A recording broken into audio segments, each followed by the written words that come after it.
Alors, je vais commencer avec une petite introduction sur le club alumni, notre actualité en tant qu'alumni. Donc, pour ceux qui ne connaissent pas très bien, on est une communauté grandissante. Du coup, d'année en année, on a de plus en plus d'alumni et on est arrivé cette année à près de 25 000 membres. Donc, c'est assez conséquent. Nos missions, nous, en tant qu'au pôle alumni, c'est vraiment d'animer le réseau, de vous garder le lien entre anciens étudiants, entre diplômés, mais aussi mettre en lien les diplômés avec nos étudiants actuels, avec notamment le programme de parrainage qui est actuellement en cours. Vous avez été nombreux à être volontaires pour parrainer nos étudiants, pour les accompagner dans leur entrée sur le marché du travail.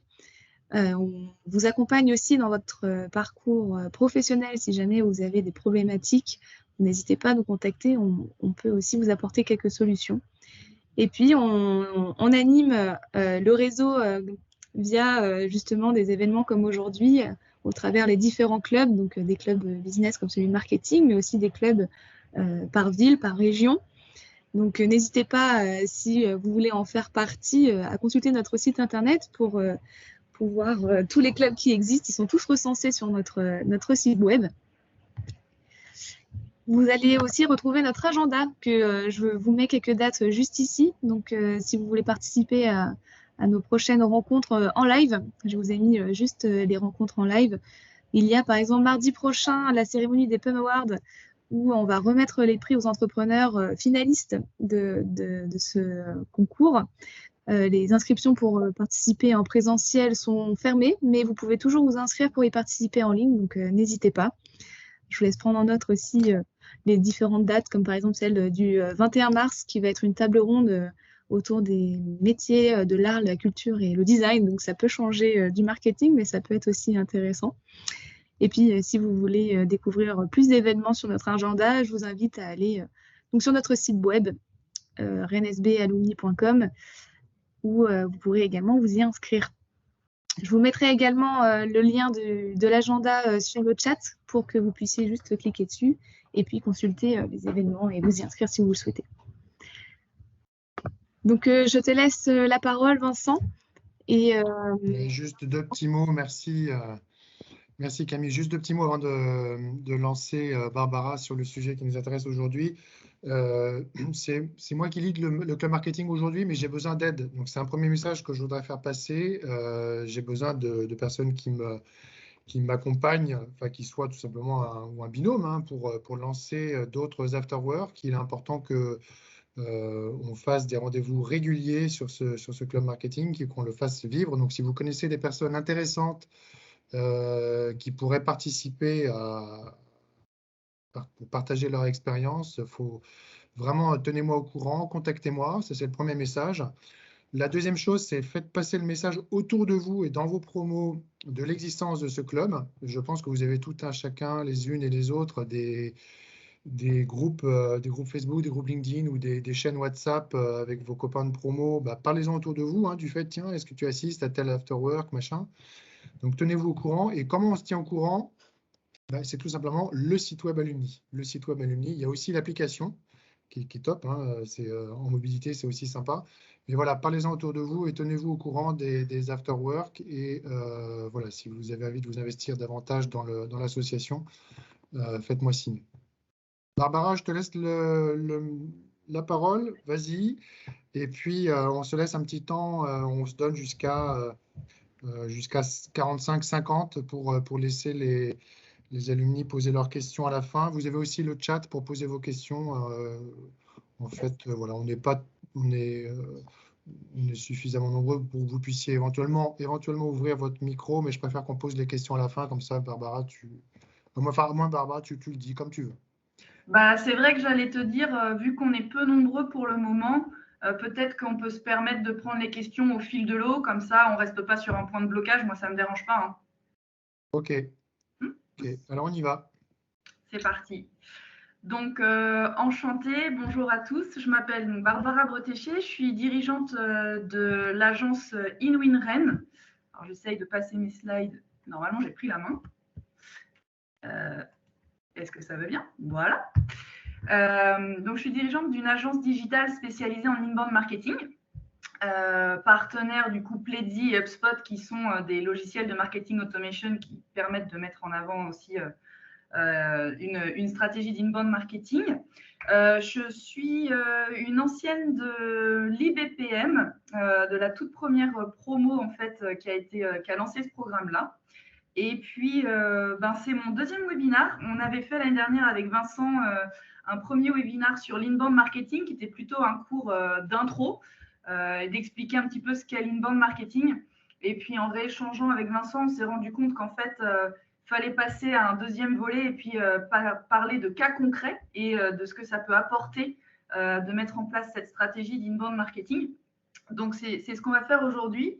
Et du coup, merci beaucoup aux deux personnes qui se sont présentées, parce que je pense que les cas que j'ai choisi de vous présenter devraient vous parler, vous faire écho, parce que c'est des cas qui évoluent dans le même secteur d'activité, à savoir les éditeurs de logiciels. Donc, vous êtes au bon endroit. Donc, je vais faire un très rapide rappel de ce qu'est l'inbound marketing. Pourquoi? C'est tout simplement pour qu'on soit aligné aussi, parce qu'on peut avoir chacun nos définitions de l'inbound marketing. Donc, moi, je vais vous partager la vision qu'on a au sein de l'agence et ce qu'on véhicule auprès de nos clients. Je vous demanderai d'interagir un tout petit peu dans le chat ou alors en verbal, mais sur où est-ce que vous en êtes, vous, en termes d'inbound marketing. Et puis, on déroulera 3 cas d'école. Donc, en fait, on parlera de 3 objectifs différents que s'étaient fixés des clients et auxquels on a pu répondre grâce à l'inbound marketing. Et puis, on gardera un temps, bien sûr, pour les questions-réponses. Alors, c'est parti. Et puis, voilà, n'hésitez pas à réagir si besoin dans le chat. Vincent et Camille le surveillent, ou bien à ouvrir vos micros. Donc, grosso modo, c'est quoi l'inbound marketing? Je vais vous parler de 4 gros sujets. Déjà, c'est un état d'esprit. Ensuite, c'est une connaissance ultra fine de ses personas. Ensuite, c'est une maîtrise de son funnel. Donc, si vous ne connaissez pas très bien ce terme-là, on va en parler rapidement. Et puis, bien évidemment aussi, c'est la mise en place d'automatismes et de pilotage par la data, par la donnée. Et tout ça, ça englobe l'inbound marketing. Si certains d'entre vous avaient participé au webinaire de l'année dernière, je vous avais déjà présenté ce slide. L'inbound marketing, qui est tout le temps symbolisé par un aimant, tout simplement parce qu'on est dans une logique où on va essayer d'aller attirer des prospects, contrairement à l'outbound, où on va pousser son message, peu importe qu'on ait envie de l'entendre ou pas. Ça se constitue en fait de 4 grandes étapes. Il y a effectivement la première étape qui est d'attirer, ensuite convertir, idéalement conclure et puis fidéliser. Et en fait, les techniques d'inbound marketing permettent de mettre en place des actions pour chacune de ces étapes. Donc, attirer, ça va vraiment être le principe d'aller donner envie de regarder ce que vous proposez, ce que vous vendez aussi, mais on est plutôt dans un univers de découverte. Et l'étape convertir, c'est quand on commence à avoir un semblant d'interaction, même virtuelle, avec ses prospects et où on a au moins déjà des premières coordonnées, un email, un numéro de téléphone, un prénom, mais on est sorti de la zone du total anonyme et inconnu. L'étape conclure, en fait, c'est quand notre prospect devient client, donc on a réussi vraiment à le faire basculer sur une vente, une signature. Et puis, bien évidemment, fidéliser, où le Graal même, c'est de rendre ses clients ambassadeurs de ses solutions. Et donc, à chaque fois, pour ces 4 étapes, on va essayer d'aller travailler différents canaux et différents types de contenus pour essayer de faire avancer notre prospect dans ce fameux tunnel. Pourquoi je dis que c'est un état d'esprit? C'est parce qu'en fait, quand on fait de l'inbound marketing, il faut accepter d'offrir du contenu, des conseils, de l'expertise gratuitement. Et je sais, pour l'avoir vécu avec certains clients qui n'étaient pas… Enfin, voilà, le switch a été un peu plus long à faire, mais il y en a beaucoup qui vont craindre de donner trop d'infos et donc ça va à la concurrence. Si on dit tout, qu'est-ce qu'on peut dire après quand on rencontre le prospect? Et vraiment, c'est un juste milieu à trouver. Mais aujourd'hui, en fait, on est obligé de passer par là parce que, vous le savez très bien, hein, comme moi, les internautes, ils ont accès à beaucoup plus d'informations que ce n'était le cas avant. Donc, ils ont besoin d'être rassurés et de vous tester un peu en amont sur votre expertise et votre légitimité avant de prendre un vrai contact avec vous. Donc, vous devez aujourd'hui offrir des choses à vos potentiels prospects pour qu'ils vous contactent par la suite et que ça se transforme. L'autre sujet, quand on parle d'inbound marketing, donc très rapidement, c'est le persona. Et là, vraiment, c'est un sujet clé. Je suis persuadée que vous avez tous travaillé vos personas et je suis aussi quasiment persuadée qu'au moins 50%, vous avez fait vos ateliers de persona, vous étiez ravis, vous leur avez donné des petits noms, vous avez rempli ces fiches qui peuvent ressembler à ça et puis vous l'avez mis dans un tiroir et puis vous avez repris votre vie de marketeur et en gros, vous vous en servez pas. Et ça, c'est une vraie erreur. Et quand on fait de l'inbound marketing, on construit toute sa stratégie à partir de son persona. Et donc, justement, qu'est-ce qu'il faut vraiment retenir? Donc, c'est la première étape de l'inbound pour savoir quel contenu sur quel canal, avec quel ton, quel vocabulaire, quelle fréquence. Il faut connaître son persona. Et donc, ça devient vraiment un véritable outil de marketing. Également, c'est une erreur de partir d'une fiche classique de persona et de remplir des cases parce que le modèle est comme ça, puisqu'en fait, un persona et une fiche de persona va vraiment devoir s'adapter à votre entreprise. C'est-à-dire que dans certains cas, il va y avoir des critères qui sont clés, qui sont déterminants pour mettre en place votre stratégie d'inbound. Alors que pour d'autres entreprises, ces mêmes critères n'ont aucun sens. Donc, en fonction de ce que vous vendez, de ce que vous proposez comme solution, peut-être que ça va être intéressant de connaître l'âge, peut-être pas du tout, le sexe, peut-être pas du tout. Et puis après, il va falloir rentrer dans des dimensions plus psychographiques et psychodémographiques, même je crois qu'on dit. Et ça, c'est pareil. C'est propre à chaque univers, à chaque secteur d'activité. Donc, ce n'est pas du tout figé. Et c'est à vous de construire votre fiche de persona pour qu'elle devienne votre outil. Et surtout, c'est quelque chose qui est mis à jour régulièrement. Nous, nos conseils, c'est à minima de mettre à jour au moins une fois par an ces fiches de persona. Pourquoi? Parce que tout simplement, les attentes, les besoins évoluent, il y a des nouveaux canaux qui émergent, il y a des nouveaux codes, on est humain, on évolue, et il n'y a pas de raison que ces fiches de persona, elles n'évoluent pas. Donc, il faut vraiment les mettre à jour régulièrement. Et je terminerai rapidement sur ce zoom persona. Je pense que vous le savez très bien, il y a deux types de persona en règle générale. Il y a les user persona et les buyer persona. Alors, c'est très vrai dans le B2C. Dans le B2B, on peut l'avoir aussi, notamment quand on est dans l'édition de logiciels. Parfois, les utilisateurs ne vont pas être ceux qui ont pris la décision d'achat de cette solution. Mais en règle générale, quand on travaille l'inbound marketing, on va quand même faire un gros focus sur les buyer persona parce que toute la stratégie marketing qu'on va mettre en place, c'est pour convaincre ces décisionnaires qui vont acheter nos produits ou nos solutions. Voilà pour les personas. Si vous avez des questions, n'hésitez pas. Sinon, je continue avec notre fameux funnel et aussi appelé le Pirate Funnel. Donc, je pense que vous l'avez déjà vu. Il y avait les 4 grosses étapes de l'inbound marketing.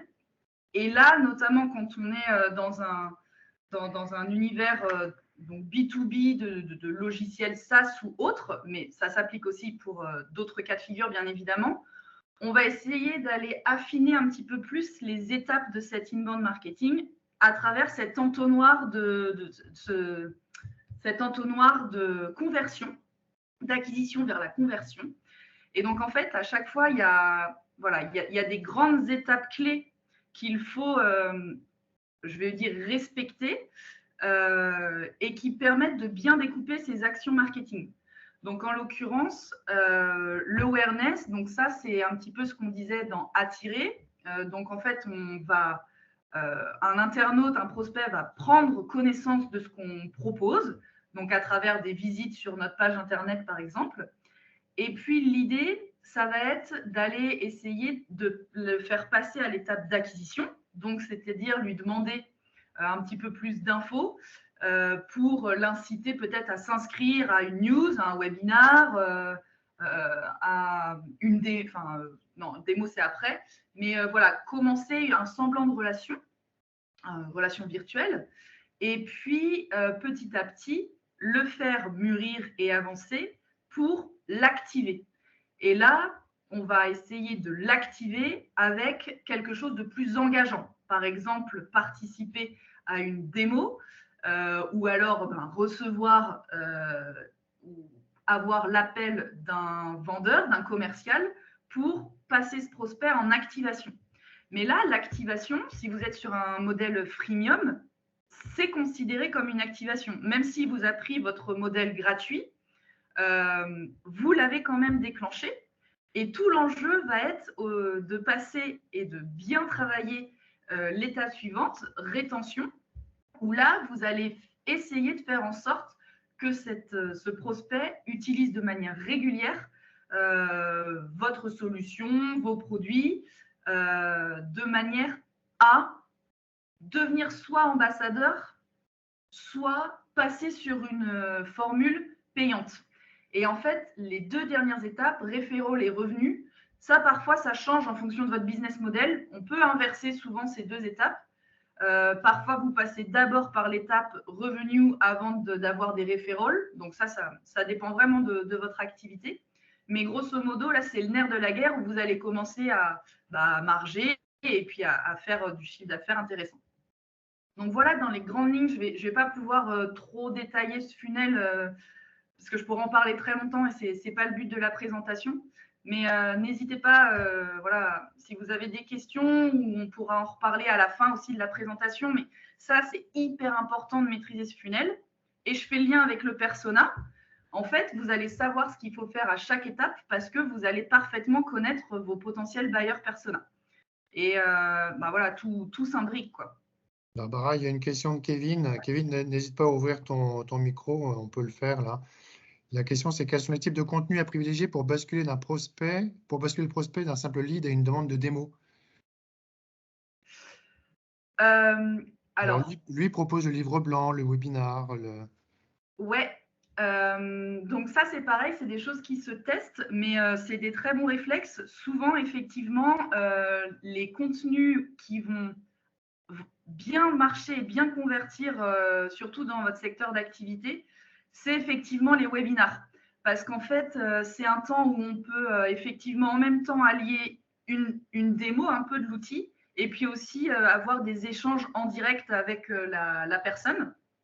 Sinon, ce qui fonctionne bien aussi pour faire passer l'étape à une démo plus approfondie, on va dire, c'est de faire des petites vidéos, des extraits de ce que la solution permet de faire. Et puis, dans ces cas-là, on a envie d'en savoir plus. Et puis, du coup, on demande une démo plus approfondie. Et enfin, ce qui fonctionne aussi bien, c'est de parler de cas clients, de donner quelques infos sur des cas clients. Et puis, à la fin, inviter à avoir sa démo un peu plus personnalisée pour réussir à se projeter aussi à son tour. Merci pour la réponse. Est-ce qu'on risque pas sur le webinar dans lequel on va présenter, on va effectuer une démo, de marcher un peu sur les plates-bandes après de l'équipe commerciale qui normalement également effectue lors des premiers rendez-vous une démo, quoi. Est-ce qu'on risque pas de produire une répétition? Oui, alors là c'est pareil, c'est vrai que quand je vous dis faire un webinar, je n'entends pas forcément le fait que ce soit les équipes marketing qui soient derrière. Je parlais plus de cet outil à utiliser et donc en faire un petit peu la promotion pour avoir des participants. Après, qui anime le webinar? Effectivement, c'est peut-être plus judicieux de mettre directement des commerciaux à cette étape-là. Après, c'est vraiment à vous de juger. Je ne sais pas si vous êtes familier avec le MQL et le SQL, mais à quel moment vous décidez de faire passer effectivement un prospect marketing à un prospect sales. et quand est-ce que vous filez la patate chaude, quoi. Mais effectivement, le principe de l'inbound marketing, ça va quand même être de beaucoup pré-mâcher le travail des commerciaux pour que eux, ils soient vraiment en mode je close la vente, quoi. C'est ça ma valeur ajoutée. Moi, je suis là pour vraiment aller le gagner, le clôturer. Et puis, je le fais parce que j'ai eu sa fiche qualifiée, je sais toutes les interactions qu'il a eues en amont avec l'équipe marketing. Et du coup, je suis beaucoup plus pertinent dans ce que je fais. Mais là, je n'ai pas de réponse. Je ne sais pas. Dans votre cas, ça, c'est vraiment propre à chaque entreprise. Qui est-ce qu'on met derrière à l'animation du webinar? Ça peut être un mix, marketing plus sales. En règle générale, on met quand même des personnes qu'on la tchatche, qu'on les arguments, et parce que c'est pas toujours évident de faire un webinar. Donc, ça dépend vraiment du contenu et de l'objectif. Je serais tentée de dire peut-être plus des profils commerciaux si l'objectif derrière, c'est d'aller chercher une démo plus approfondie pour closer. Ok, merci pour la réponse. Ok, je continue. La dernière étape avant de vous présenter les cas clients, enfin avant de vous poser des questions même, c'est le fameux marketing automation / CRM, parce que effectivement, en fait, ces logiciels-là, que ce soit Salesforce, HubSpot ou Pledzi, le principe, c'est d'aller retrouver toute votre base de prospects dans ces logiciels et de petit à petit les faire mûrir. Et donc de qualifier leur fiche de contact pour que, voilà, effectivement, quand on passe ce prospect au commerce, il ait toutes les cartes en main pour réussir avec succès la vente. Donc aujourd'hui, vous voyez, on retrouve ces 4 grandes étapes que je vous ai présentées au tout départ quand on utilise ce type de logiciel. Je vais surtout parler de ce qu'il y a décrit sur le côté. Qu'est-ce que c'est en fait les atouts de passer par ces logiciels-là? Si vous voulez, quand on commence, en fait, quand on fait de l'inbound, si on veut que ça fonctionne, il faut quand même un certain volume. Dans ce fameux entonnoir, c'est mathématique, quoi. Je veux dire, vous n'avez pas 50% de transformation, ou alors vous êtes très, très, très fort. Donc, il faut quand même beaucoup de monde en amont à attirer pour que en bas du tunnel, il y ait quand même quelque chose d'intéressant au niveau des conversions.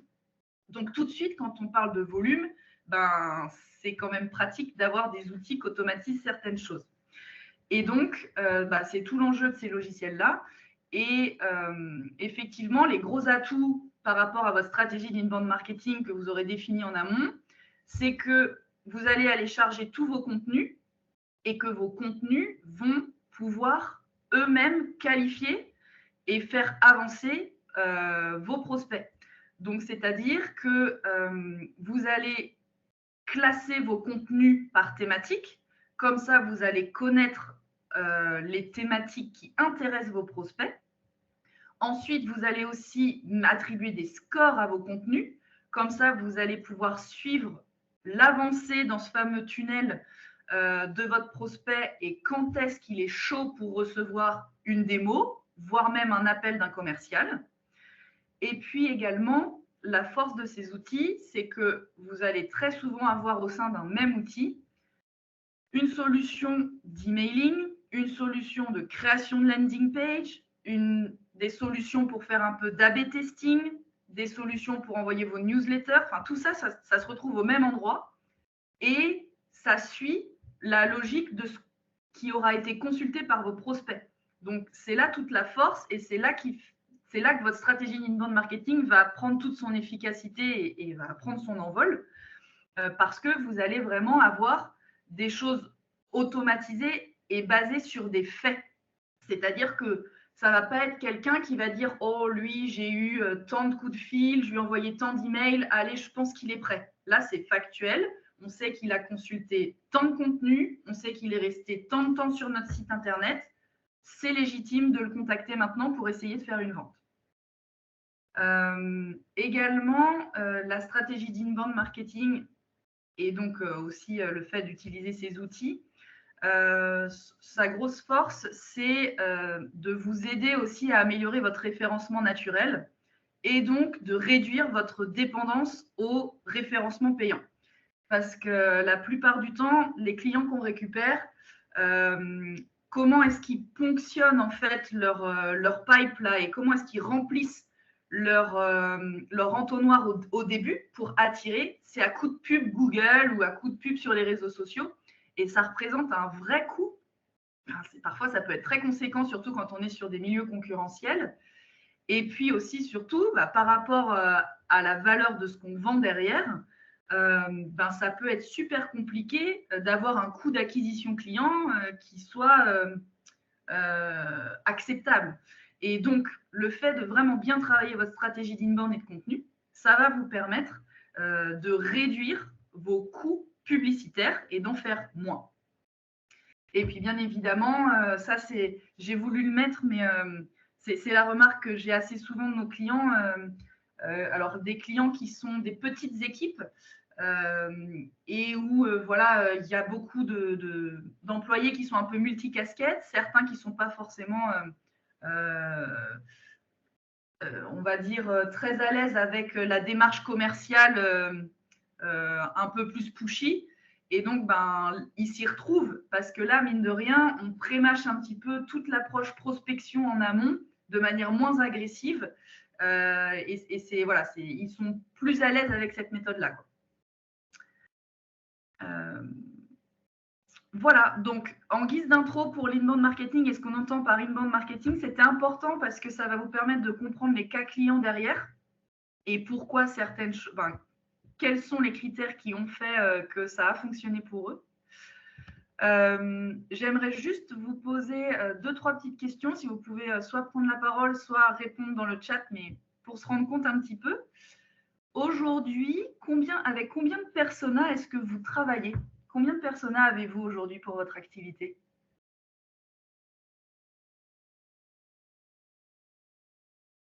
Quatre ou 5 pour moi. Ok.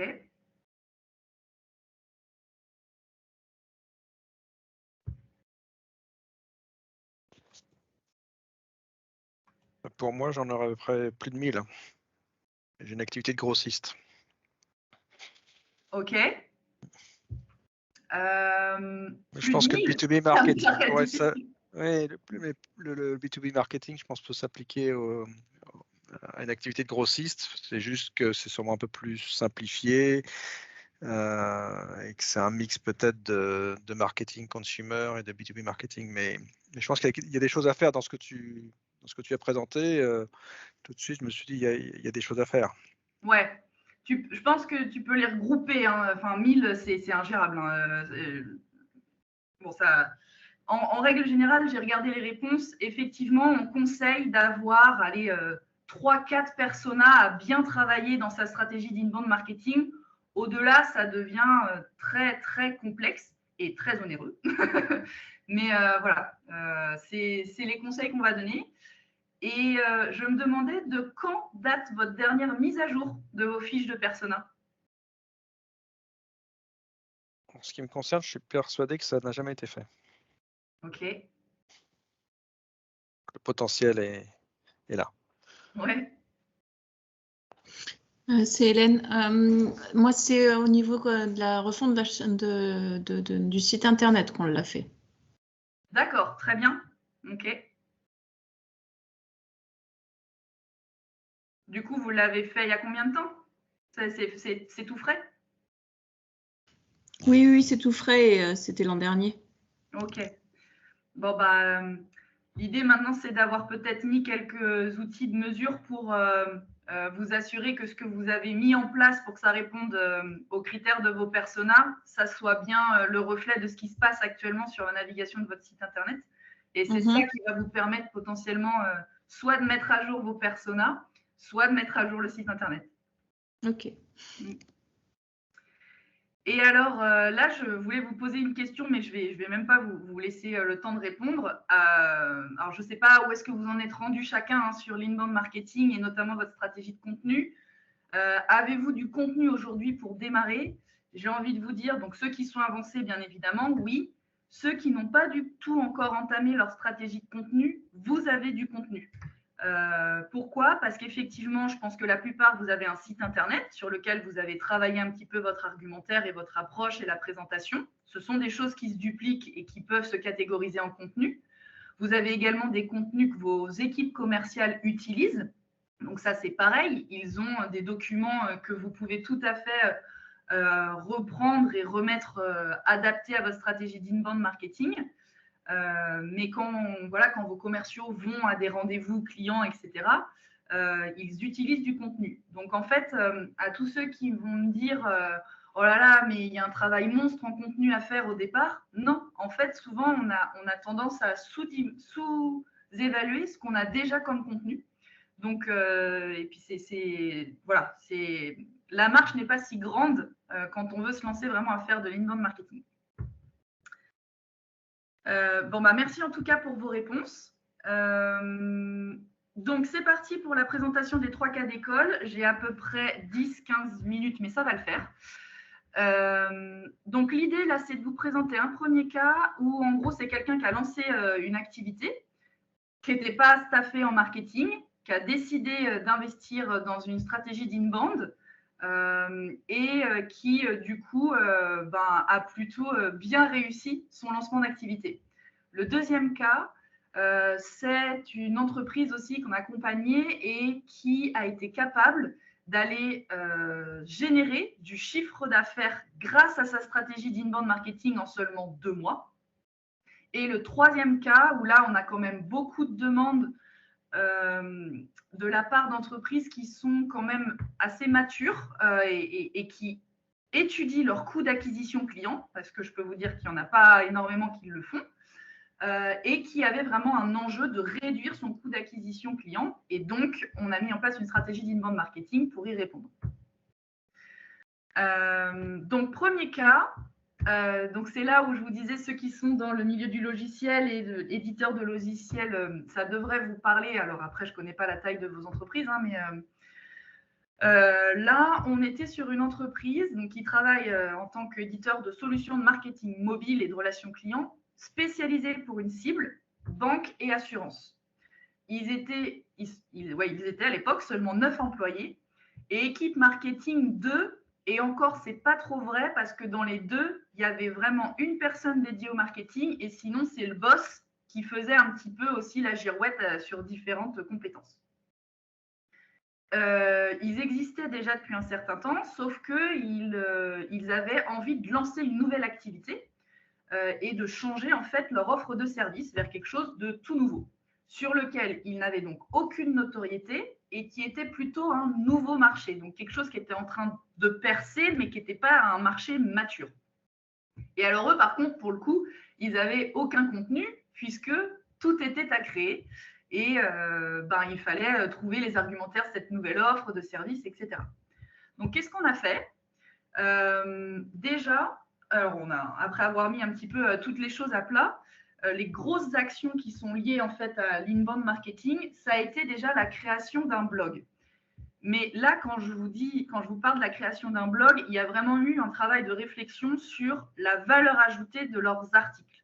Et ce qu'ils voulaient, ils avaient vraiment mis un point d'honneur sur le fait d'avoir des contenus hyper différenciants et qui apportent du vrai conseil et qui prouvent leur légitimité et le fait qu'ils comprennent parfaitement le métier des banques et assureurs.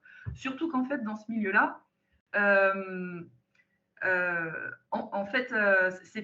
c'est déjà un milieu où il y a un petit peu de vocabulaire technique. Comme tout secteur d'activité, il y a ses codes.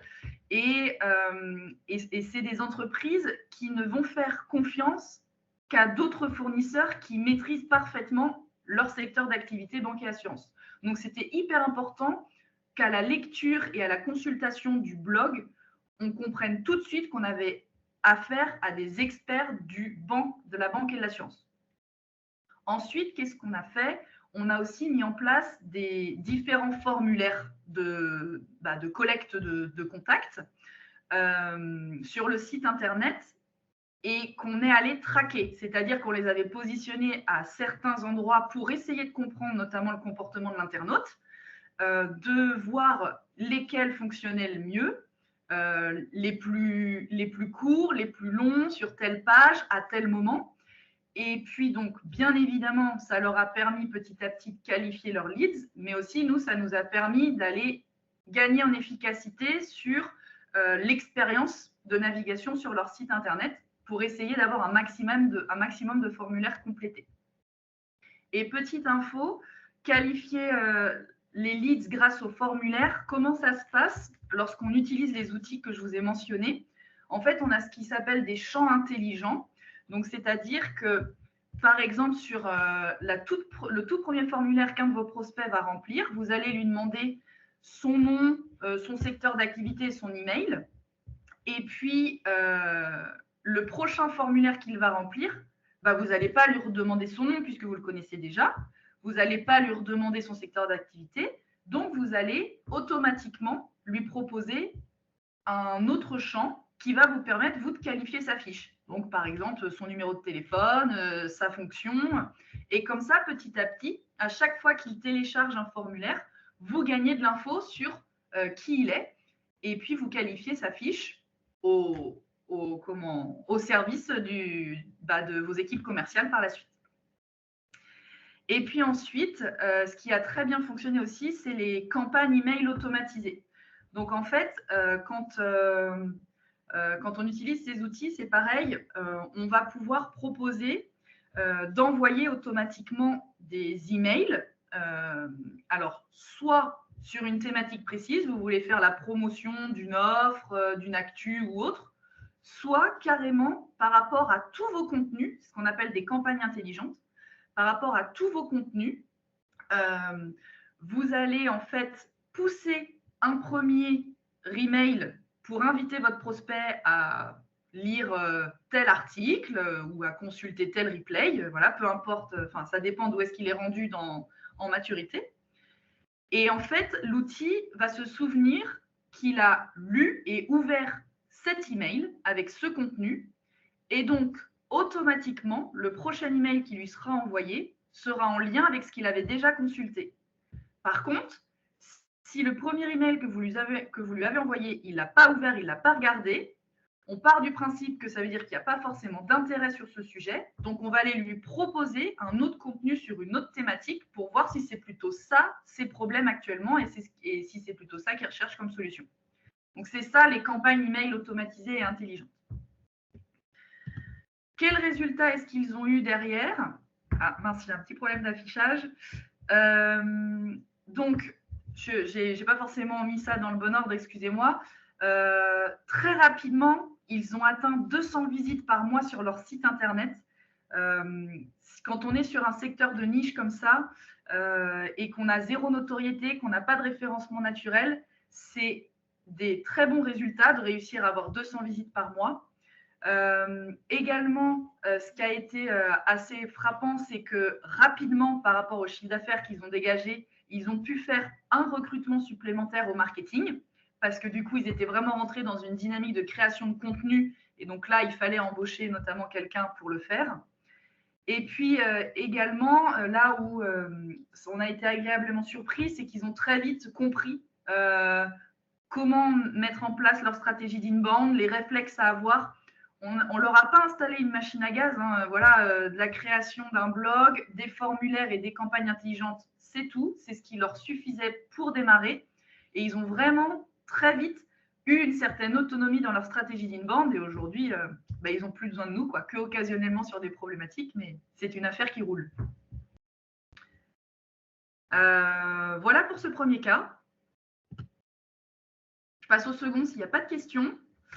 Comment est-ce qu'une entreprise, donc expert de la gestion des données, avec une belle structure quand même, 140 employés, a pu générer en seulement 2 mois un chiffre d'affaires supplémentaire avec une équipe seulement de 3 personnes au marketing. Donc là, c'est pareil, je vous ai dévoilé un résultat, j'ai eu un petit souci d'animation. Dans quel état est-ce qu'ils étaient quand ils sont venus nous voir? Il y avait un service marketing historique, ça faisait 15 ou 20 ans qu'il existait, voilà, donc une équipe de 3 personnes, mais qui faisait son boulot elle était bien intégrée au sein de l'entreprise. Mais voilà, la charge de travail devenait vraiment trop importante. On leur demandait trop pour seulement 3 personnes et il n'y avait pas forcément de possibilité de recruter.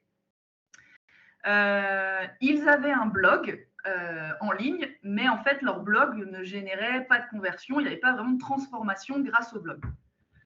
Donc, qu'est-ce qu'on a fait? Là, ça a été quand même un beau chantier, mais ça valait le coup.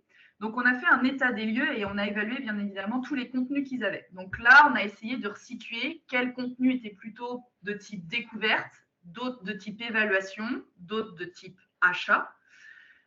Et puis, on a vraiment essayé de les faire changer et d'arrêter de penser calendrier éditorial, mais vraiment stratégie de contenu. On a remis à jour leurs personas, ce qui a eu un impact aussi sur pas mal de leurs argumentaires sur leurs documents marketing, parce qu'en fait, c'était plus en phase avec ce qu'attendaient leurs prospects et leurs clients. Il y a eu aussi du coup une grosse phase de refonte de leur site internet, parce qu'il a fallu mettre beaucoup plus en avant et en valeur leur nouveau contenu, dans une logique de maximiser les conversions. Donc, on a je crois que c'est avec eux qu'on a relancé la newsletter qu'ils avaient laissé tomber. On a mis en place des landing pages, donc là, typiques pour aller récupérer de la conversion. Et puis surtout, on est allé scorer tout leur contenu pour piloter vraiment tout ce qu'on faisait. Donc les résultats ont été vraiment super chouettes. Après, on avait une équipe vraiment très, très motivée. Mais grosso modo, au bout de 2 mois, ils ont réussi à générer 28 prospects qualifiés et donc 2 qui sont devenus des clients, mais vraiment qui ont émané de la stratégie d'inbound marketing. Également, du coup, ils ont augmenté le trafic web de 30% en 1 an sur leur site. Et ils ont globalement aussi augmenté, au bout d'1 an, la génération de prospects par 3. Ce qui a été agréable aussi d'observer, c'est qu'il y a vraiment eu un processus fluidifié avec les équipes commerciales, c'est-à-dire qu'ils arrivaient aussi à un seuil, et c'est quand je vous disais qu'on leur en demandait trop, c'est-à-dire que les équipes commerciales réclamaient plus de leads, en gros, qu'est-ce que vous foutez au marketing, quoi. Et donc, ça commençait à devenir un peu tendu. Donc, vous vous doutez bien qu'avec ces chiffres-là, après avoir mis en place la stratégie d'inbound, tout de suite, c'était beaucoup plus sympa de collaborer entre le marketing et le commerce et les processus étaient nickel. Voilà, et le dernier cas, donc on est toujours un petit peu dans le secteur des éditeurs de logiciels. Là, on est plutôt sur la dématérialisation et la gestion de contenu d'entreprise. Là, je vous en parle parce que peut-être que certains d'entre vous bossent à l'international. Là, c'était le cas. C'est une entreprise qui évolue à l'international, qui avait 72 employés et pareil, une équipe marketing taille humaine. Ils étaient 3. Ils sont venus nous voir vraiment objectif. On veut réduire nos coûts d'acquisition clients. Pourquoi? Parce qu'en fait, ils faisaient beaucoup de salons et d'événements, donc ça coûte très cher. Les retombées, du coup, ils ne retrouvaient pas leurs petits. Voilà, le coût d'acquisition était trop élevé. Ils avaient une base de prospects, notamment suite à ces salons, mais qui n'était pas qualifiée. C'était vraiment pas une base propre, donc peu exploitable. Et puis, alors, ils avaient des campagnes email qui faisaient tourner aussi, mais avec une base pas forcément très propre. Vous vous doutez bien que les campagnes email, elles n'étaient pas efficaces. Et alors ça, peut-être que c'est votre cas. Mais c'est une erreur assez classique qu'on voit et qu'on observe. Les formulaires sur le site internet, les formulaires de contact, étaient reliés et renvoyés directement aux équipes commerciales. C'est-à-dire quelqu'un qui prenait contact, on partait du principe qu'il était prêt à recevoir un appel commercial, alors que pas du tout. Donc en fait, les transformations n'étaient pas terribles non plus. Donc, qu'est-ce qu'on a fait? Là, on a remis à plat aussi la segmentation de leur persona. Donc, pareil, il a fallu revoir l'argumentaire et aussi les offres. Quels sont les leads magnets? Quels sont les produits d'appel? Quelle est l'offre idéale que je veux vendre? Et du coup, comment je structure toute ma stratégie? On a dû revoir aussi leur référencement naturel et la stratégie de mots-clés sur laquelle il fallait plutôt se positionner après avoir resegmenté les personas. Bon, bah, bien sûr, on a essayé d'optimiser leur blog pour les faire gagner en notoriété. Ils étaient un peu sur les réseaux sociaux, mais pas trop. Ils avaient du mal à y croire. Et avec l'étude de Persona, on s'est rendu compte qu'il y avait quand même une carte à jouer et à aller sur Twitter, sur Facebook et sur LinkedIn, parce qu'ils avaient quand même des personas foncièrement différents qui n'utilisaient pas forcément les mêmes canaux. Et puis également, alors oui, ça c'est juste pour vous expliquer concrètement comment est-ce qu'on a pu aussi requalifier la base de prospects. Bah, tout simplement, on a mis en place un workflow où on est allé réinterroger toute leur base pour leur redemander déjà les consentements RGPD, c'est-à-dire êtes-vous OK pour recevoir des communications de notre part, etc.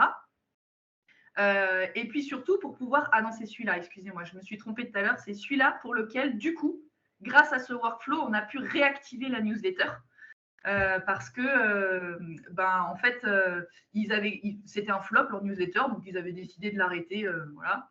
Alors qu'en fait, elle avait de très belles opportunités, mais c'était juste un problème de qualification de base. Et donc très rapidement, et ça sera la fin avant de prendre vos questions éventuelles, quels ont été les résultats ? Donc, idem, hein, le trafic web a augmenté, a été multiplié par 3 en un an grâce à notre stratégie de mots-clés et de blog. Également, grâce à la stratégie multicanal et donc le fait qu'on soit vraiment allé sur les réseaux sociaux, là, on a pu multiplier par 1,8 le nombre de prospects traités par les équipes commerciales. Et donc, c'est là qu'on a su qu'on réduisait le coût d'acquisition. Parce qu'en fait, pour un budget ISO, les commerciaux avaient beaucoup plus de prospects à traiter et des prospects qualifiés. Et la petite cerise sur le gâteau qu'on n'avait pas vu venir, mais en fait, quand on a commencé à vraiment avoir une stratégie sur LinkedIn et à exploiter ce canal, les employés d'eux-mêmes ont relayé les informations de l'entreprise, ont pris la parole sur LinkedIn. Et en fait, grâce à l'inbound marketing, alors que ce n'était pas du tout l'objectif initial, on a mis en place, on a créé une marque employeur qui s'est vraiment fait ressentir sur LinkedIn. Et donc, ça, c'est les belles surprises de l'inbound marketing aussi, parce que voilà, il y a plein d'autres bienfaits. Il y a l'acquisition, effectivement, et la conversion, mais on voit qu'on peut faire d'autres choses aussi avec l'inbound. Voilà, c'est tout pour moi. Vincent, j'ai fini. Je ne sais pas s'il y a eu des questions entre-temps sur le chat, mais sinon, je peux y répondre directement. J'avais mon micro éteint. Je n'ai pas vu de questions supplémentaires dans le chat. Moi, j'avais une question, enfin une question, c'est juste une remarque, hein, l'importance d'actualiser régulièrement ces personas. Tu parlais d'une fois par an. Il faut, je ne sais pas si tu as développé derrière l'importance, bien entendu, d'actualiser ces personas, mais derrière, ça doit déboucher sur des actions marketing ou une modification de la stratégie. Derrière pour adapter la stratégie d'entreprise. Oui, tout à fait. C'est vrai que je ne suis pas allée jusqu'au bout, mais effectivement, c'est l'objectif in fine, quoi. Je ne mets pas à jour mes personas si derrière, je ne vois pas d'impact et de conséquences sur le plan marketing. Ouais. Ouais, et derrière aussi, il y avait une stratégie de pilotage par la donnée. Tu en avais parlé au webinaire l'année dernière. Là, un petit peu moins, mais c'est important chaque action doit être suivie, pilotée, analysée pour suivre l'évolution d'une modification de la stratégie. Oui, tout à fait. Et puis, pourquoi aujourd'hui on est capable de vous donner ces résultats-là? C'est parce qu'effectivement, on suit tout par la donnée et la data et on suit ce qu'on fait. Parce que sinon, on n'aurait pas pu évaluer ces succès-là, quoi. Ouais.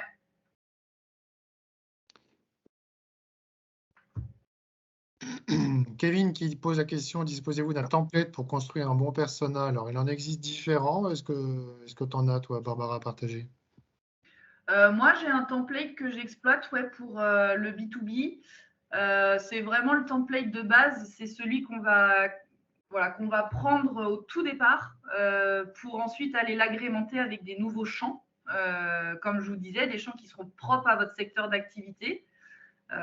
Donc, si vous voulez, je pourrais vous le partager. Mais j'ai tendance à dire que je suis un peu contre des modèles parce que, comme je vous le disais, pour moi, chaque entreprise doit créer sa fiche de persona.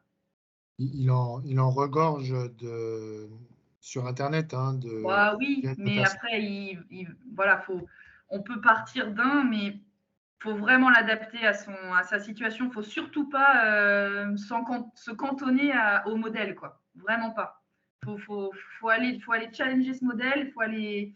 Mais ça, c'est un travail qui se fait aussi à plusieurs. Hein. Je veux dire, quand on remet à plat des personas, il y a un petit travail en interne à faire où on va aller demander de réfléchir à la fois aux équipes marketing, commerce et support. Souvent, c'est les trois qu'on va essayer de réunir ensemble pour donner un prémisse de fiche de persona. Mais après, on s'arrête là parce que la pire chose que vous pouvez faire, c'est faire une fiche de persona en interne. C'est biaisé, c'est basé sur des ressentis. Et donc, l'idée, c'est juste de faire un petit peu cette prémisse de fiche de persona et ensuite d'aller la compléter en interrogeant directement sa cible. Et interroger sa cible, c'est pas forcément faire des entretiens, des interviews, etc., parce que ça prend beaucoup de temps et puis ça peut être coûteux, mais c'est d'utiliser tous les canaux digitaux qu'on a actuellement pour aller essayer de tester tel ou tel message, de pousser peut-être un petit questionnaire à telle ou telle liste de contacts, etc. Et c'est comme ça qu'on agrémente ensuite sa fiche.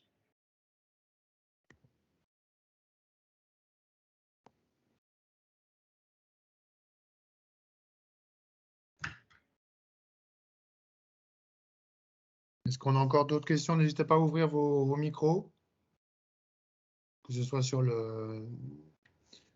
l'inbound marketing, hein, la présentation de Barbara, ou peut-être d'autres questions sur le club marketing, sur l'association. C'est Hélène. Moi, de mon côté, en fait, ce que j'analyse, c'est le fait que pour pouvoir en fait analyser cette data, je vais avoir à mettre en place pas mal d'outils pour pouvoir justement la collecter d'abord. Ouais. Alors, avant même d'avoir à la collecter, il faut que vous définissiez ce que vous voulez mesurer et les KPI que vous voulez suivre. Et du coup, les KPI que vous voulez suivre, ils doivent être ceux qui permettent aussi d'évaluer vos actions marketing et qui répondent aussi aux attentes de vos personas. Enfin, je ne sais pas si je suis claire. Oui, je crois comprendre ce que vous voulez dire. Mais ça, je vais peut-être me faire un peu taper sur les doigts. Enfin, tout le monde n'est pas d'accord, mais vraiment, avant de penser outils, pensez vraiment à ce que vous devez mesurer, ce que vous devez suivre pour évaluer que ce que vous faites fonctionne et performe, quoi. Donc, j'ai envie de vous dire, le travail amont, c'est vraiment de définir vos KPI.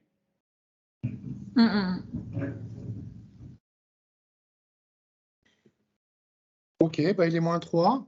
Si vous n'avez pas d'autres questions, on peut peut-être clôturer. Est-ce qu'il y a une dernière question pour Barbara sur l'inbound marketing? C'est le deuxième webinaire qu'on fait ensemble. J'espère que c'était intéressant. Moi, j'ai trouvé ça très intéressant. J'apprends encore des choses. Donc voilà, ça fait aussi un petit rappel pour nos activités aux uns et aux autres. L'importance d'actualiser régulièrement les personas, c'est des choses qui, pour moi, sont extrêmement importantes. Écoutez, merci à tous. Merci Barbara, merci infiniment. De rien, c'était un plaisir. Je ne sais pas si Camille, tu as un petit mot de conclusion. On peut peut-être remettre les dates des prochains rendez-vous qui étaient au tout début de ta présentation. Oui, je voulais remercier tous ceux qui se sont inscrits et connectés aujourd'hui. Merci beaucoup. Et puis bon, je vous mets dans le chat le lien vers notre agenda, donc sur notre site web de Rennes School of Business Alumni, où vous retrouverez justement tous les événements et vous pourrez vous y inscrire voilà, pour les prochains. Le site web pour suivre tout ça. Lisez la newsletter quand vous la recevez au sujet des prochains événements. Et puis, parlez autour de vous, hein, encore une fois, parlez autour de vous de l'association, des afterwork, transmettez l'information à vos potes de promo. Et voilà, on se dit à une prochaine. Bonne journée Passez à une bonne tous. journée, à bientôt. Bonne bientôt. journée à tous. Au revoir. Au revoir.